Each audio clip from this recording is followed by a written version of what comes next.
안녕하세요. 볼만찬 기자들입니다. 이제 진짜 개막이 코앞으로 다가오고 있습니다. 스쿼드 분석 10번째 팀 순서인데요. 기대를 한 몸에 받다가 걱정을 받고 있는 팀으로 바뀌었죠. 울산 현대 소개해드리도록 하겠습니다. 홍명보 감독 10년 대운 주기를 비롯해서 올 시즌 만큼은 좀 우승이라고 목소리를 높이던 울산은 막판 주축들이 떠나면서 좀 분위기가 좋지 않은데, 과연 울산의 스쿼드 상태 어떤지, 정말 걱정을 해야 하는지, 아니면 그럼에도 올해 울산도 역시 울산인지 한번 들여다보도록 하겠습니다. 일단 올겨울 인앤아웃부터 보도록 하겠습니다. 들어간 선수들을 보면 런던 올림픽스 홍명보 감독과 동메달 신화를 함께 썼던 김영권, 박주영이 가세를 했고요. 유스 출신인 김현우와 오인표가 돌아왔습니다. 여기에 임대를 떠났던 이규성, 민동환, 김재성이 복귀를 했고요. 공석이었던 아시아 쿼터 자리에 아마노 준이 들어왔습니다. 나간 선수들은 제법 됩니다. 윤빛가람, 홍철이 각각 제주와 대구로 떠났고요. 김지현이 입대를 했습니다. 불투이스, 이근호, 배재우가 계약 만료로 나갔고요. 강윤구와 김태현이 임대로 팀을 떠났습니다. 여기에 막판 대변수 다들 아시고 계시죠? 이동준이 헤르타 베를린으로 이적을 했고요. 이동경이 샬케로 임대를 확정 지었습니다. 아직 발표가 나지 않았지만 오세훈도 시미즈 에스펄스로의 이적이 사실상 확정된 상황입니다. 이 세 명의 공백은 어떤 식으로든 메울 거기 때문에 울산이 일단 더블 스쿼드 체제를 유지하면서 30명 안팎의 스쿼드로 시즌을 치를 것으로 보입니다. 자세히 한번 들여다보도록 하겠습니다. 먼저 골키퍼 보겠습니다. 지난 시즌과 비교해서 큰 차이가 없습니다. 비천우, 조현우라는 확실한 넘버원 있고요. 베리나이스, 조수혁이 뒤를 넘버2로 바칩니다. 조현우는 설명이 필요 없는 리그 최고의 골키퍼죠. 올 시즌에도 변함없는 활약을 펼칠 것으로 기대를 모으고 있고요. 조수혁 역시 아시아 챔피언스 리그 우승에서 보듯 기회가 주어지면 자기 몫을 충분히 할 수 있는 리그 최고 수준의 넘버2 골키퍼거든요. 울산의 골키퍼는 걱정이 없는 포지션으로 좀 보이고요. 여기에 뎁스까지 좀 깊어졌는데 3번은 서주환 선수고요. 여기에 지난 시즌 수원FC로 임대를 다녀온 민동환, 신인 설현빈까지 가세해서 양과 질에서 최고의 골문을 만들었습니다. 자, 중앙 수비 보도록 하겠습니다. 역시 가장 큰 특징, 불투이스가 나가고 김영권이 들어온 거죠. 불투이스 역시 지난 시즌 리그 최우수 베스트 수비상을 받았던 수비수이긴 하지만 전체적인 능력이나 경험, 그리고 여기에 홍명보 감독이 강조하는 팀 케미스트리 측면에서는 역시 김영권이 위라고 봐야 될 것 같습니다. 김기희가 좀 다소 기복이 있잖아요. 잘할 때는 좋지만 또 흔들릴 때는 좀 무너지는 스타일인데, 불투이스가 외국인 선수였기 때문에 잡아주는데 좀 한계가 있었거든요. 리딩이 좋은 김영권이 가세했기 때문에 이런 부분에서 좀 시너지가 날 거라고 내부적으로 기대를 하고 있고요. 이적설이 있었던 임종훈이 잔류를 했고요. 김태현이 일본으로 떠난 4번 자리에는 유스 출신이자 U20 월드컵에서 수비 리더로 활약했던 선수죠.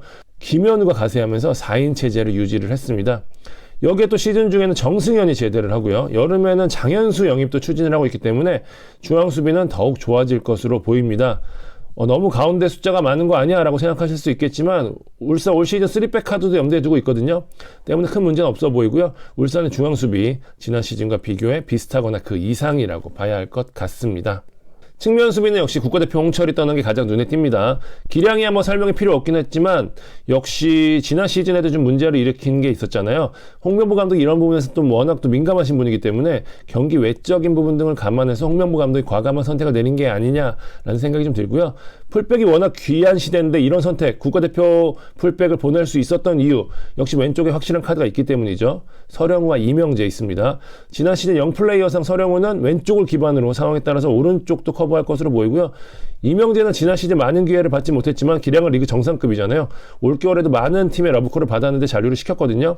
올 시즌은 동계부터 준비를 했으니까 지난 시즌보다는 더 좋아질 것으로 보입니다. 오른쪽은 역시 국가대표 김태현이 확실한 주전이고요. 백업은 오인표와 김재성입니다. 오인표는 유럽에서 돌아왔는데 가기 전에 좀 피지컬적인 부분에서 약점을 지적받았었거든요. 이 부분을 얼마나 보완했을지가 포인트고요. 센스나 공격적인 재능은 좋기 때문에 공격적인 부분에서 많은 도움이 될 것으로 보이고, 만약 오인표가 기대만큼 활약을 하지 못했을 경우에는 서령우가 오른쪽으로 올 가능성도 있습니다. 자, 중앙 미드필더 가도록 하겠습니다. 울산이 고액연봉자를 정리할 수 있다는 얘기가 나오면서 윤빛가람이 나갈 수 있다는 얘기가 계속 나왔거든요. 그러면서 수원FC, 인천 등과 연결이 됐었는데 윤빛가람 결국 제주로 복귀를 했습니다. 울산이 윤빛가람을 보낼 수 있었던 이유, 이규성의 복귀 때문입니다.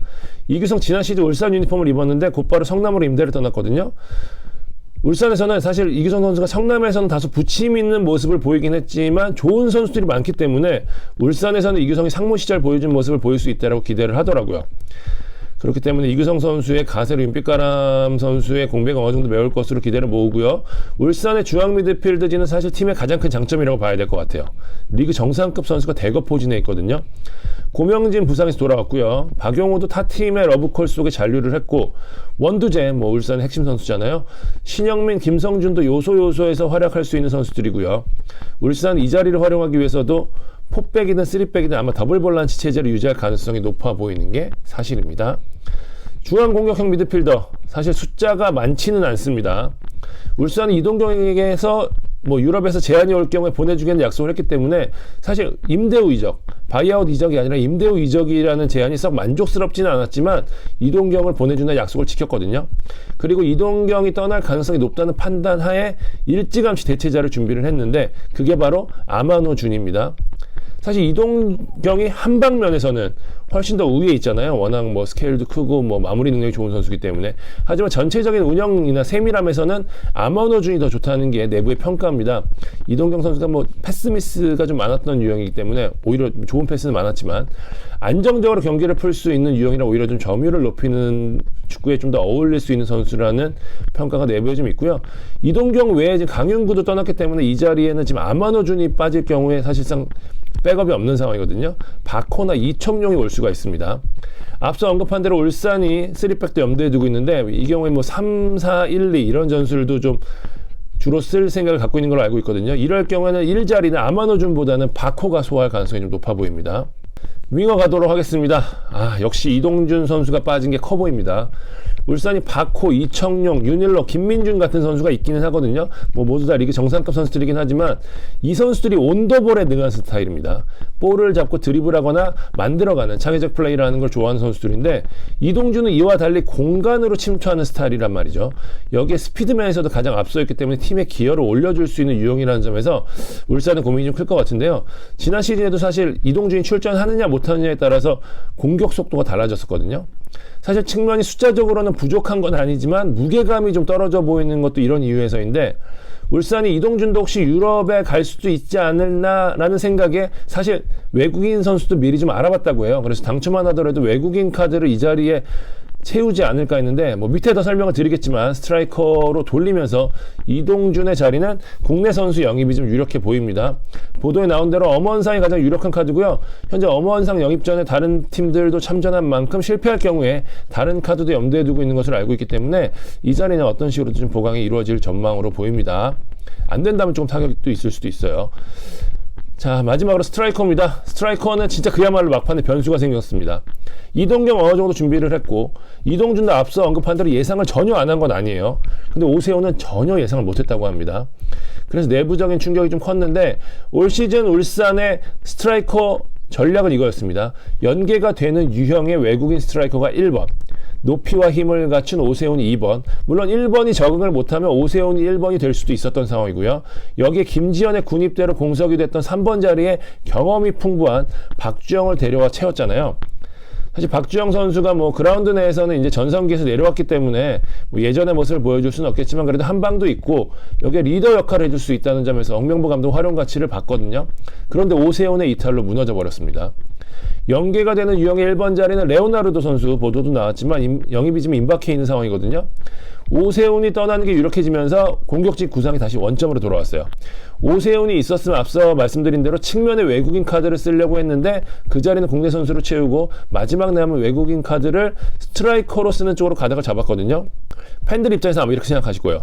울산이 워낙 외국인 스트라이커를 찾는데 난항을 겪었기 때문에 데려올 선수가 있기나 해 라는 생각을 하실 수 있는데 왜냐면 울산이 사실 힌터제어를 보내고 지난해 10월부터 계속 외국인 스트라이커를 찾았거든요.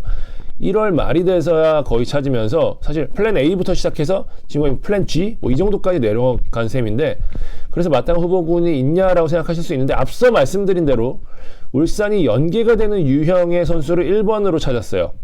그러면서 왜냐면은 이제 높이와 힘을 가진 타깃형 스트라이커로 오세훈이 있기 때문에 타깃형 유형은 좀 배제를 했는데 울산이 또 다행히 그와 관련된 리스트를 갖고 있다고 해요. 그래서 뚝배기 유형의 공격수를 영입할 거고 이 리스트를 바탕으로 추리고 있고 그 다음에 협상을 하고 있기 때문에 빠르게 윤곽이 나올 수 있을 거라고 내부에서는 목소리를 높이고 있더라고요.